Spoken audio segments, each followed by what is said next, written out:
First, a topic that many of us can relate to, infertility. Now, it's typically considered a women's health issue, but it's more common in men than you might think. Dr. Lora Shahine is a reproductive endocrinologist here in Seattle, and she's here to offer some insight on male infertility. Welcome back to the show. Thank you for having me, Amity. We are so always delighted to talk to you because you have so much knowledge on this subject. How does infertility look different between men and women?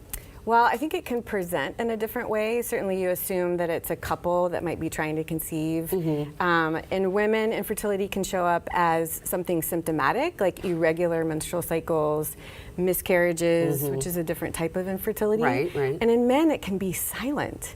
So they can have infertility. It's very common, but they might not realize it. So how common is it then? Well, 1 in 6 couples who are trying to conceive will unfortunately struggle and be diagnosed with infertility, and 50% of the time there's a male factor component within the struggle. Okay, so that's pretty common then. It really is. So no need to feel bad or embarrassed by these types of things. Why don't we talk about this more? Oh my gosh, fertility and infertility is steeped in shame, and it has been. What we're taught in middle school and in health class is that we are fertile and we should fear getting pregnant before we're ready. But when you struggle, you feel like I must be the only one because we don't talk about it enough. We don't. We don't talk about those things. And there was, I mean, it felt like, especially with women, in the years past, when I hear my grandmother talking about a miscarriage or something that she went through, I mean, she was made to feel like she had done something wrong. Absolutely. It's a woman's fault, you know. What did you do wrong? Even the term miscarry. You didn't carry the pregnancy correctly. Never even thought about that. Let's change the name on that one. Absolutely. Let's talk about men's male infertility. How is it diagnosed? How is it treated? Well, get the semen analysis. Okay. It is a really simple, inexpensive test. There's a lot of resistance from guys sometimes to get it, and you can have had children or pregnancies in the past. You might have no symptoms or difficulties with trying, but you could still have a low sperm count, and it's definitely something to check on. Yeah, and it's easy. It's an easy thing. I don't understand why we aren't talking, why this isn't actually a part of just in general. When you're trying to get pregnant, as a woman, you go to the gynecologist, you ask them, hey, how am I looking? Why isn't it as normal for men to try to do the same? Well, there is some argument that men might be recommended to get a semen analysis every once in a while because your reproductive health can reflect your overall health. Like some of the causes of low sperm count and male fertility can be chronic illnesses that can be silent, like diabetes or other illnesses. So I mean, that's definitely not routine to get a semen analysis as a health checkup, but we just really should stop being so resistant to it. Okay. What are some misconceptions about male factor infertility? Just assumptions, just lots of, oh, I've caused a pregnancy in the past, therefore I'm sure my boys are fine. Just the feeling and assumption that fertility is always the woman's fault. And so I'm sure that I don't have to worry about anything. It's just a lot of assumptions. And so I would just say if you're thinking about it, if you're struggling and it's not happening, just see a physician, ask for basic testing. Just don't make assumptions. Okay.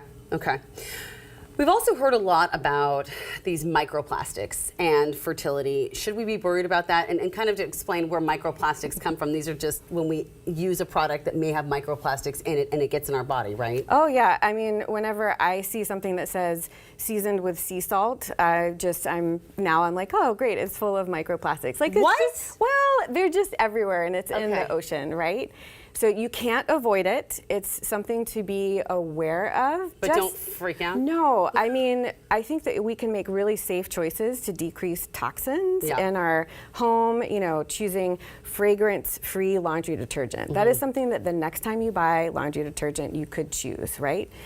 So little things, awareness, but it's a part of overall nutrition, exercise, sleep, managing stress. It's thinking about environmental toxins and what you can do to decrease them. Okay. And not just while you're trying to get pregnant. Like we think about it when we're buying products for babies or our kids, Our but children. it affects everyone. Our pets. Yeah, exactly. You know, I had a horrible story I won't even share with you right now that had to do with laundry detergent and pets. So, you know, it's important to remember that, our pets too.